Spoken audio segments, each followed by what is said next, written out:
Hi, welcome back to ಕನ್ನಡತಿ ಅಡುಗೆ channel. ಇವತ್ತು lemon rice ಮಾಡ್ತಾ ಇದ್ದೀನಿ.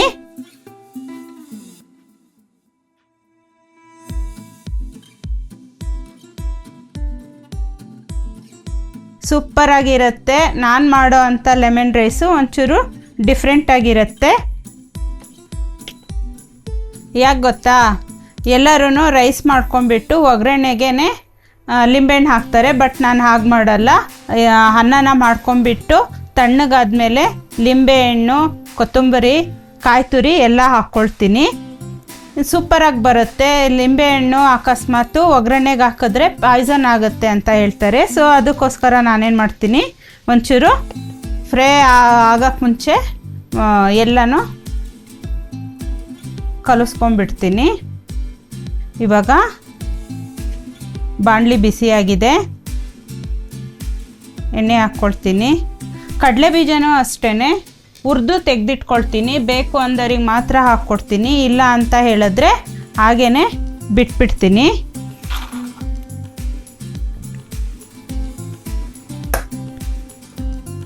ಕಾಯಿ ತುರಿ ಆಮೇಲೆ ಕಡಲೆ ಬೀಜ ಒಬ್ಬೊಬ್ಬರಿಗೆ ಇಷ್ಟ ಆಗುತ್ತೆ, ಒಬ್ಬೊಬ್ರಿಗೆ ಇಷ್ಟ ಆಗೋದಿಲ್ಲ. ಒಗ್ಗರಣೆಗೆ ಕಡಲೆಬೇಳೆ ಉದ್ದಿನಬೇಳೆನೂ ಅಷ್ಟೇ ಸ್ವಲ್ಪ ನೋಡ್ಕೊಂಡು ಹಾಕ್ಕೊಳ್ಳಿ. ಜಾಸ್ತಿ ಹಾಕೋಕ್ಕೆ ಹೋಗಬೇಡಿ, ಯಾಕಂದರೆ ಜಾಸ್ತಿ ಹಾಕಿದರೆ ಬಾಯಿಗೆ ಸಿಗುತ್ತೆ, ಕಟುಮ್ ಅನ್ನುತ್ತೆ. ಹಾಗಾಗಿಬಿಟ್ಟು ಸ್ವಲ್ಪನೇ ಸ್ವಲ್ಪ ಹಾಕ್ಕೊಳ್ಳಿ. ಕಡಲೆ ಬೀಜ ಫಸ್ಟು ಹುರಿದು ತೆಗೆದಿಟ್ಕೋಬೇಕು, ಇಲ್ಲ ಅಂತೇಳಿದ್ರೆ ಮತ್ತೆ ಎಕ್ಸ್ಟ್ರಾ ಒಗ್ಗರಣೆಗೆ ಹಾಕಿದರೆ ತುಂಬ ಮೆತ್ತಗಾಗ್ಬಿಡುತ್ತೆ. ಅದಕ್ಕೋಸ್ಕರ ಗರಿ ಗರಿ ಆಗಬೇಕು ಅಂತೇಳಿದ್ರೆ ಎಣ್ಣೆ ಕಾಯಿಸ್ಕೊಂಡು ಫಸ್ಟು ಕಡಲೆ ಬೀಜನ ತೆಗೆದಿಟ್ಕೋಬೇಕು ಹುರ್ಕೊಂಡು. ಆಮೇಲೆ ಬ್ರಾಹ್ಮಿನ್ಸ್ ಎಲ್ಲ ಒಂಚೂರು ಹಿಂಗೆ ಹಾಕ್ತಾರೆ ಚಿತ್ರಾನ್ನಕ್ಕೆ, ಡಿಫ್ರೆಂಟ್ ಆಗುತ್ತೆ. ಉಪ್ಪಿಟ್ಟು ಚಿತ್ರಾನ್ನಕ್ಕೆಲ್ಲ ಅವಲಕ್ಕಿ ಉಪ್ಪಿಟ್ಟು, ಶಾವಿಗೆ ಉಪ್ಪಿಟ್ಟು ಎಲ್ಲದಕ್ಕೂ ಹಿಂಗೆ ಹಾಕ್ತಾರೆ. ಡಿಫ್ರೆಂಟ್ ಟೇಸ್ಟ್ ಬರುತ್ತೆ. ಎಲ್ಲರಿಗೂ ಹಿಂಗೂ ಇಷ್ಟ ಆಗಲ್ಲ, ಅದಕ್ಕೋಸ್ಕರ ನಮ್ಮನೆಯಲ್ಲೂ ಹಿಂಗೆ ಇಷ್ಟ ಆಗಲ್ಲ, ಅದಕ್ಕೆ ನಾನು ಹಾಕೋದಿಲ್ಲ.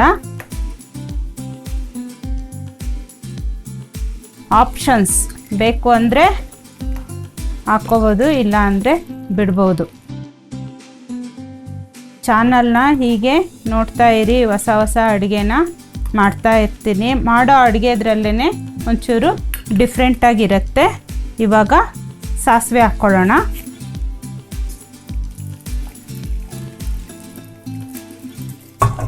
ಈ ಥರ ಪ್ಲೇಟ್ ಹಾಕ್ಬಿಡ್ಬೇಕು, ಇಲ್ಲ ಅಂದರೆ ಆಚೆ ಈಚೆ ಎಲ್ಲ ಸಿಡಿಯುತ್ತೆ, ಸ್ಟವ್ ಗಲೀಜಾಗುತ್ತೆ.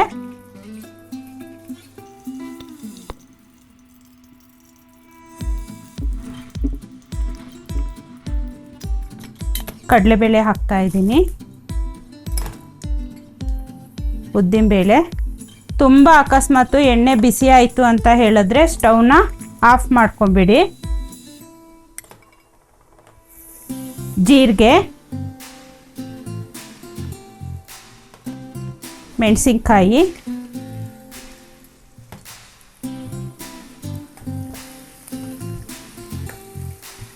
ಎಣ್ಣೆ ಬಿಸಿ ಆಗೋಯ್ತಪ್ಪ ಎಲ್ಲ ಸೀದೋಗುತ್ತೆ ಅಂತೇಳಿದ್ರೆ ಸಿಮ್ ಮಾಡ್ಕೊಳ್ಳಿ, ಅಥವಾ ಸ್ಟವ್ನ ಆಫ್ ಮಾಡ್ಕೊಬೇಡಿ. ಬೇಕು ಅಂದರೆ ಗೋಡಂಬಿನೂ ಅಷ್ಟೇ, ಕಡಲೆ ಬೀಜ ಹುರಿದಾದ್ಮೇಲೆ ಗೋಡಂಬಿ ಹುರಿದು ತೆಗೆದಿಟ್ಕೊಳ್ಳಿ. ನೆಕ್ಸ್ಟು ಈರುಳ್ಳಿ. ಹೇಳಿದ್ನಲ್ಲ, ಹಿಂಗೆ ಹಾಕಿದರೆ ಡಿಫ್ರೆಂಟಾಗಿ ಟೇಸ್ಟ್ ಬರುತ್ತೆ. ಅರಶಿನ ಪುಡಿ ಬೇಕಾದ್ರೂ ಹಾಕ್ಕೋಬೋದು.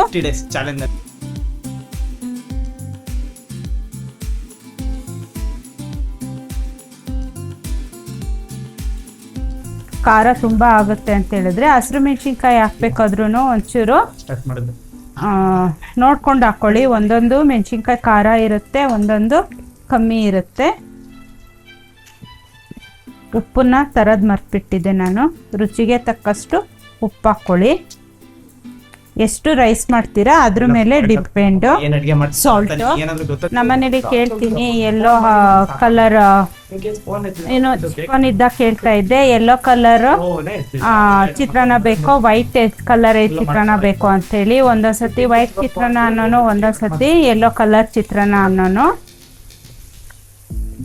ವೈಟ್ ಚಿತ್ರಾನ್ನ ಅಂತ ಹೇಳಿದ್ರೆ ಅರಿಶಿನ ಪುಡಿ ಹಾಕ್ಲಿಲ್ಲ ಅಂದರೆ ವೈಟ್ ಆಗತ್ತೆ. ಯಾವ್ದು ಮಾಡಲಿ, ವೈಟಾ ಎಲ್ಲೋನಾ? ಎಲ್ಲೋ ಡರ್ಟಿ ಫೆಲ್ಲೋ.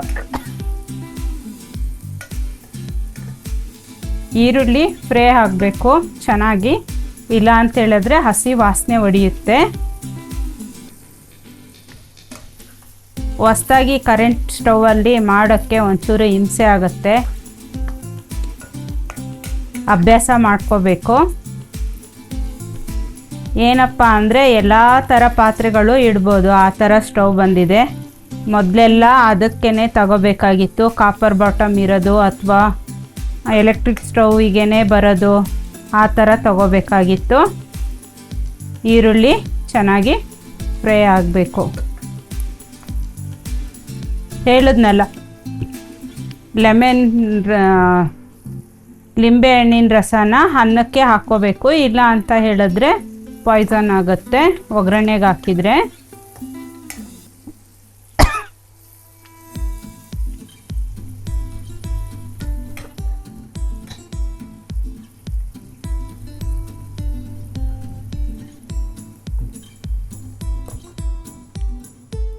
ಒಂದು 5 ನಿಮಿಷ ಬೇಯಕ್ಕೆ ಬಿಡ್ತೀನಿ.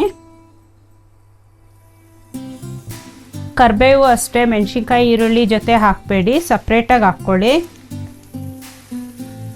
ಇಲ್ಲ ಅಂದರೆ ಜಟಪಟ ಅನ್ನತ್ತೆ. ನೋಡಿ, ಸಪ್ರೇಟಾಗಿ ಹಾಕಿದ್ರೂ ಮತ್ತೆ ಜಟಪಟ ಅಂತ ಇದೆ, ಸಿಡಿಯುತ್ತೆ ಅಂತ ಹೇಳ್ತಾರೆ. ಮೆಣಸಿನ್ಕಾಯಿ ಈರುಳ್ಳಿ ಅಥವಾ ಸಪ್ರೇಟಾಗಿ ಹಾಕಬೇಕು, ಜೊತೆಗೆ ಯಾವಾಗಲೂ ಹಾಕಬಾರ್ದು. ಅದು ಒಗ್ಗರಣೆಗೆ ಹಾಕಿದ್ರೂ ಒಂಥರ ಕರಿಬೇವೆಲ್ಲ ಗಟ್ಟಿ ಅನ್ನತ್ತೆ, ಅದು ಫ್ಲೇವರ್ ಗೊತ್ತಾಗೋದಿಲ್ಲ ಕರಿಬೇವ್ದು.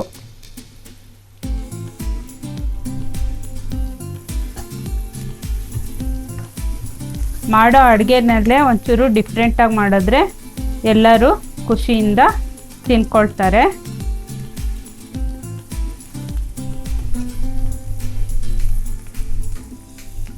ಇವಾಗ ಅರಿಶಿನ ಪುಡಿ ಹಾಕ್ತೀನಿ. ಅರಿಶಿನ ಪುಡಿನೂ ಅಷ್ಟೇ, ಈರುಳ್ಳಿ ಹಾಕಿದ ತಕ್ಷಣ ಹಾಕಬಾರ್ದು, ಒಂಚೂರು ಒಗ್ಗರಣೆ ಆದಮೇಲೆ ಹಾಕಬೇಕು, ಇಲ್ಲ ಅಂದರೆ ಸೀದ ವಾಸನೆ ಬರುತ್ತೆ ಅರಿಶಿನ ಪುಡಿ.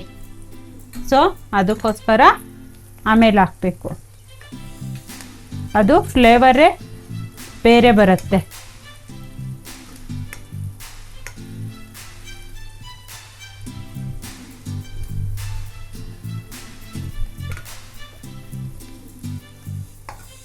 ಇವಾಗ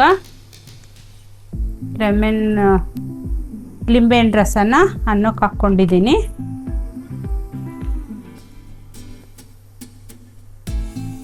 ನೋಡಿ, ಈ ಥರ ಉದುದ್ರಾಗಿರಬೇಕು. ಪುಳಿಯೋಗರೆ ಅಥವಾ ಚಿತ್ರಾನ್ನ ಮಾಡುವಾಗ ಈ ಥರ ಉದುದ್ರಾಗಿರಬೇಕು ಅಂತ ಹೇಳಿದ್ರೆ ಒಂಚೂರು ಎಣ್ಣೆ ಹಾಕಿಬಿಟ್ಟು ಅನ್ನ ಮಾಡ್ಕೊಳ್ಳಿ, ಆವಾಗ ಉದುದ್ರಾಗಿ ಬರುತ್ತೆ.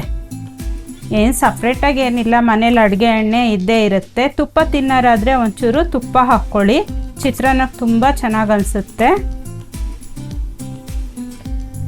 ಈ ಥರ ಗಂಟಿದ್ರೆ ಒಡ್ಕೊಂಡ್ಬಿಟ್ಟು ಸ್ಮ್ಯಾಶ್ ಮಾಡ್ಕೊಳ್ಳಿ. ಕೊತ್ತಂಬರಿನೂ ಅಷ್ಟೇ ಇದಕ್ಕೆ ಹಾಕ್ಕೊಳ್ತೀನಿ. ಡೈರೆಕ್ಟ್ ಒಗ್ಗರಣೆಗೆ ಹಾಕಿದರೆ ಬೆಂದಂಗಾಗತ್ತೆ.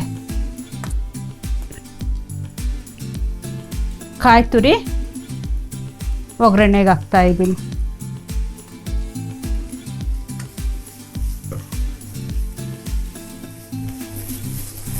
ಫ್ರೆಶ್ ಅನ್ನೋದ್ರಿಂದ ಒಗ್ಗರಣೆಗೆ ಡೈರೆಕ್ಟ್ ಹಾಕ್ಬೋದು, ಅಥವಾ ರಾತ್ರಿ ಅನ್ನ ಆದರೆ ಒಂಚೂರು ಬಿಸಿಗೆ ಹಾಕಬೇಕು. ಸ್ಟವ್ ಆಫ್ ಮಾಡ್ಕೊಳ್ತೀನಿ.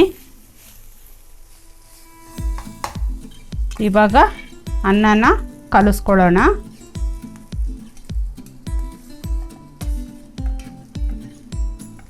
ಯಾರ್ಯಾರು ಈ ಮೆಥಡಲ್ಲಿ ಮಾಡ್ತೀರಾ ಅಥವಾ ಒಗ್ಗರಣೆಗೆ ಲಿಂಬೆಹಣ್ಣು ಇಡ್ತೀರಾ ಅಂತ ಹೇಳ್ಬಿಟ್ಟು ಹೇಳಿ.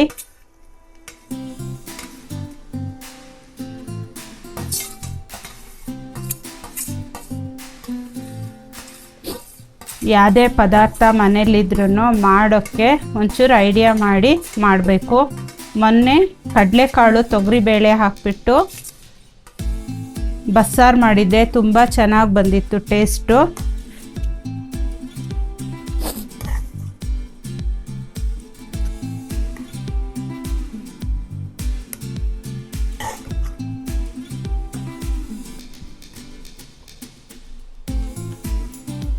ಈಗ ಫಿಲಮಲ್ಲಿ ನೊಣ ಪ್ರಾಬ್ಲಮ್ ಕೊಡೋ ಹಂಗೆ ನನಗೆ ಒಂದು ನೊಣ ಇವಾಗ ಪ್ರಾಬ್ಲಮ್ ಕೊಡ್ತಾ ಇದೆ ಸುತ್ತ ನಿಂತ್ಕೊಂಡು. ಲೆಮನ್ ರೈಸ್ ರುಚಿಗೆ ನೊಣ ಬಂದಿದೆ.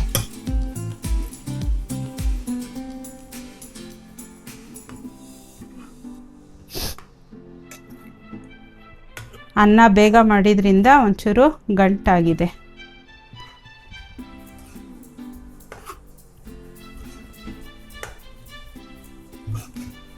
ಮದುವೆ ಮನೆಗಳಲ್ಲಿ ತುಂಬ ಚೆನ್ನಾಗಿರುತ್ತೆ ಚಿತ್ರಾನ್ನ ಅಂತಾರೆ, ಅವರು ಇದೇ ಮೆಥಡ್ನ ಉಪಯೋಗಿಸೋದು. ಇದಕ್ಕೆ ಬೇಕಾದರೆ ಒಂಚೂರು ಕ್ಯಾರೆಟ್ ತುರಿನ ತುರಿದು ಹಾಕ್ಬೋದು. ತಿನ್ನೋರಿದ್ರೆ ಏನು ಬೇಕಾದರೂ ಹಾಕ್ಬೋದು, ತಿನ್ನೋರಿಲ್ಲ ಅಂದರೆ ಏನು ಮಾಡೋಕ್ಕಾಗೋದಿಲ್ಲ.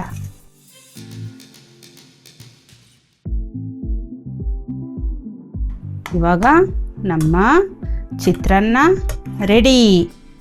ಒಂಚೂರು ಟೇಸ್ಟ್ ಮಾಡೋಣವಾ? ಸೂಪರಾಗಿದೆ. ಕಮೆಂಟ್ ಸೆಕ್ಷನಲ್ಲಿ ಯಾರೋ ಒಬ್ಬರು ಕೇಳಿದರು ಚಿತ್ರಾನ್ನ ಮಾಡೋದನ್ನು ಹೇಳ್ಕೊಡಿ ಆಂಟಿ ಅಂತ ಹೇಳ್ಬಿಟ್ಟು, ಹಾಗಾಗ್ಬಿಟ್ಟು ಮಾಡಿದ್ದೀನಿ.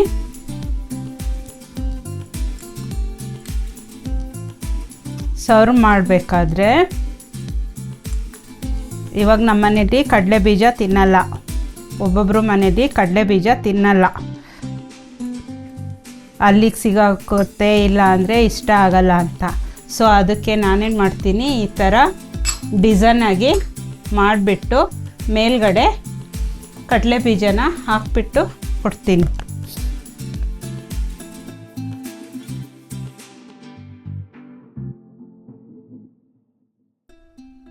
ನೋಡೋಕ್ಕೆ ಅಟ್ರಾಕ್ಟಿವ್ ಇರಬೇಕು ಮಕ್ಕಳಿಗೆ. ಸಣ್ಣ ಸಣ್ಣ ಪುಟಾಣಿ ಮಕ್ಕಳಿದ್ರಂತೂ ಈ ಥರ ಡಿಸೈನಾಗಿ ಏನಾದರೂ ಒಂದು ಮಾಡಿಕೊಟ್ರೆ ಅವರುಗಳಿಗೆ ಖುಷಿ. ಅಥವಾ ಗೋಡಂಬಿ ಇದ್ದರೆ ಗೋಡಂಬಿನ ಹುರಿದ್ಬಿಟ್ಟು ಈ ಥರ ಮೇಲ್ಗಡೆ ಹಾಕ್ಕೊಡಿ, ಖುಷಿಯಿಂದ ತಿಂತಾರೆ ಡಿಸೈನ್ ಮಾಡಿಕೊಟ್ರೆ. ಒಟ್ಟು ಡಿಸೈನಾಗಿರಬೇಕು, ಅಟ್ರಾಕ್ಟಿವ್ ಇರಬೇಕು ಮಕ್ಕಳಿಗೆ.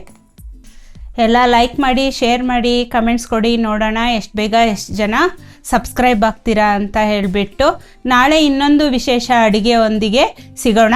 ಎಲ್ಲರಿಗೂ ಬಾಯ್.